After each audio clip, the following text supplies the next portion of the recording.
Hello বন্ধুরা, তোমরা সবাই কেমন আছো? You can cook with Lucy চ্যানেলে তোমাদের স্বাগত। আজকে আমি তোমাদেরকে বানিয়ে দেখাবো পাকা আমের আইসক্রিম, যেটা খেতে ভীষণই সুস্বাদু আর মজাদার, আর বানাতে ভীষণই সোজা। ঘরে থাকা উপকরণ দিয়ে এটা তোমরা বানিয়ে নিতে পারবে। তাহলে চলো দেখাই আমি কিভাবে বানিয়েছি। এই দেখো, আমি নিয়ে নিয়েছি 2 পিস পাকা আম, মিডিয়াম সাইজের। এখানে তোমরা আমের পরিমাণটাকে বাড়িয়ে নিতে পারো। এখন আমের সিজন চলছে। পাকা আম দিয়ে অনেক কিছুই রেসিপি বানানো হয়, কিন্তু বিশ্বাস করো বন্ধুরা, এই পাকা আমের আইসক্রিম খেতে এতটাই ভালো লাগে যে তোমাদেরকে বলে বোঝানো যাবে না। তোমরা একবার এই পাকা আমের আইসক্রিমটা ট্রাই করে দেখতে পারো। এই দেখো, আমি এই আমের খোসা থেকে আমগুলোকে বার করে নিচ্ছি একটা চামচের হেল্পে। এইভাবে সমস্তটাকে বার করে তারপর তোমাদেরকে দেখাবো। এই আইসক্রিমটি বানাতে খুব বেশি সময়ও লাগে না, খুব অল্প সময়ে এই আইসক্রিম তোমরা বানিয়ে নিতে পারবে। এই দেখো, আটির মধ্যে থেকেও আমি চামচের হেল্পে এভাবে আমি ছাড়িয়ে নিচ্ছি।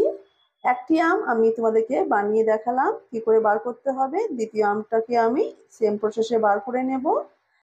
এই দেখো, দুটি আম আমার বার করা হয়ে গেছে। এখন আমি এটাকে, যে বড় বড় পিস আছে সেটাকে আমি ছোট ছোট করে নেব।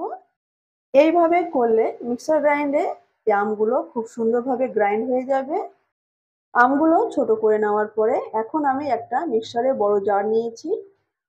এই জারের মধ্যে আমগুলোকে আমি নিয়ে নিচ্ছি। আমগুলো নিয়ে নেওয়ার পরে এর মধ্যে কি কি উপকরণ দেব সেটাও তোমরা দেখে নাও।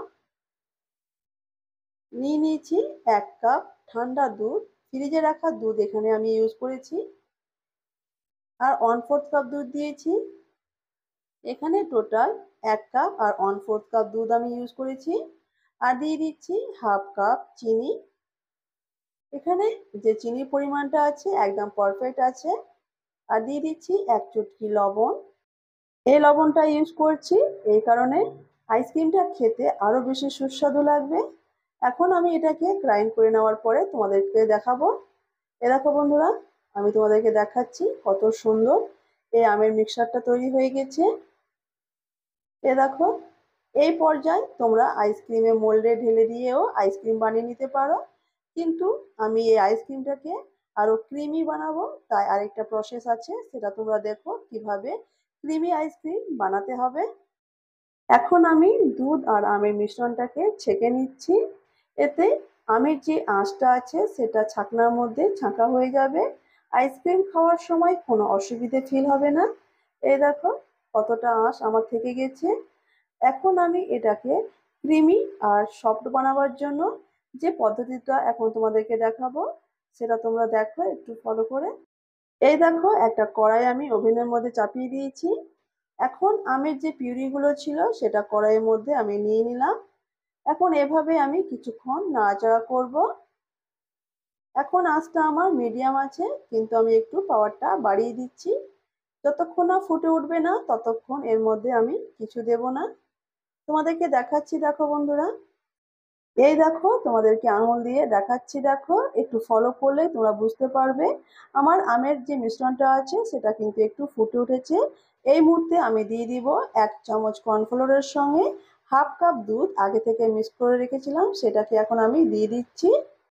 এটা দেওয়ার সময় কন্টিনিউ হাতাটা নাড়িয়ে যেতে হবে, না নাড়াচাড়া করলে তলায় গুটি বেঁধে যাবে, তখন এই আইসক্রিমটি খেতে এতটুকুনো ভালো লাগবে না।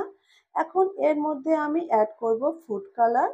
এখানে অরেঞ্জ কালারটা আমি ইউজ করেছি, যেহেতু আমি পাকা আমের আইসক্রিম বানাচ্ছি, এটা শুধু দেখতে যেন ভালো লাগবে তাই ইউজ করেছি। তোমরা যদি মনে করো এখানে কোনো কালার ইউজ করবে না তাহলে স্কিপ করে দিতে পারো, তাতে কোনো অসুবিধে নেই। এখন আমি কিছুক্ষণ নাড়াচাড়া করব আর তোমাদেরকে দেখাবো এটা কতটা গাঢ় এটা নামাতে হবে। দেখো বন্ধুরা, খুব বেশি গাঢ় করব না। এখন আমি ওভেনটাকে বন্ধ করে দিয়েছি। এই 1-2 বার ফুটে উঠলে ওভেনটাকে বন্ধ করে দিতে হবে। এখন আমি এটাকে নেড়ে চেড়ে ঠান্ডা করে নেব। এভাবে কন্টিনিউ নাড়াচাড়া করে খুব তাড়াতাড়ি এটাকে ঠান্ডা করে নিতে হবে। ঠান্ডা হয়ে যাওয়ার পরে তোমাদেরকে দেখাবো আরেকটি প্রসেস। এখন আমার ব্যাটারটি ঠান্ডা হয়ে গেছে। এখন আমি একটি বাটির মধ্যে এটাকে ঢেলে নেব। তোমাদের এই সময় যদি ব্যাটারটা গাঢ় বোঝায় তাহলে তোমরা এই মুহূর্তে একটু দুধ অ্যাড করে পাতলা করে নিতে পারো, কারণ যারা প্রথমবার এটা বানাবে তাদের একটু মিস্টেক হতেই পারে। তার জন্য এটা বলে দিচ্ছি বন্ধুরা, তোমরা এতটুকুনো ঘাবড়াবে না। এখন আমি একটা আইসক্রিমের মোল্ডে এটাকে নিয়ে নিচ্ছি। তোমাদের এই মোল্ড না থাকলে তোমরা একটি টিফিন বক্সেও এই আইসক্রিমটি বানিয়ে নিতে পারো। আমার ছোট বাচ্চাটার এই ধরনের কাঠি আইসক্রিম খেতে ভীষণই ভালোবাসে, তার জন্য আমি এই ধরনের মোল্ডটাই বেশি ইউজ করি আইসক্রিম বানাবার জন্য। উপর থেকে একটা আমি প্লাস্টিক দিয়ে দিয়েছি, এ থেকে আমার ফ্রিজের মধ্যে যে উপরে ভাপটা আছে সেটাও এখানে যাবে না, আর কাঠিটাও ঠিকঠাক সেট হয়ে যাবে। এ দেখো একটা চাকুর হেল্পে একটু ছিদ্র করে নিলাম, কাঠিটাকে এর মধ্যে আমি সেট করে নেব। কাঠিগুলো সেট করে নেওয়ার পরে এটাকে আমি 10 ঘন্টার জন্য ফ্রিজের মধ্যে রেখে দেব, ডিপ ফ্রিজে। 10 ঘন্টার পর ফিরে এসে তোমাদেরকে দেখাবো এটা কতটা সুন্দর হয়েছে। তাহলে তোমরা দেখতে পেলে বন্ধুরা কত সহজে আর কত অল্প সময়ে এই পাকা আমের আইসক্রিমটি আমি বানিয়ে নিয়েছি। এটাকে এখন আমি তোমাদেরকে দেখাবো এটা কতটা সফট হয়েছে আর কতটা সুস্বাদু হয়েছে। ফ্রিজ থেকে বার করে এভাবে 1 মিনিটের মতন ছেড়ে দিতে হবে, তারপরে এটাকে মোল্ড আউট করতে হবে। এ দেখো বন্ধুরা, এখন আমি মোল্ড থেকে এই আইসক্রিমগুলোকে তোমাদেরকে বার করে দেখাচ্ছি। এই দেখো কি সুন্দর লোভনীয় পাকা আমের আইসক্রিম আমার তৈরি হয়ে গেছে। এভাবে এই গরমে পাকা আমের আইসক্রিম খেতে ভীষণই মজা লাগবে। অবশ্যই তোমরা এই পাকা আমের আইসক্রিম বানিয়ে ফ্রিজের মধ্যে রেখে দিতে পারো, যখন ইচ্ছে তখন এই আইসক্রিম বার করে এনজয় করতে পারবে। এটা ছোট বড় সবাই খেতে পছন্দ করবে, কারণ আমার দুটো বাচ্চা এই আইসক্রিম পেয়ে ভীষণই আনন্দিত।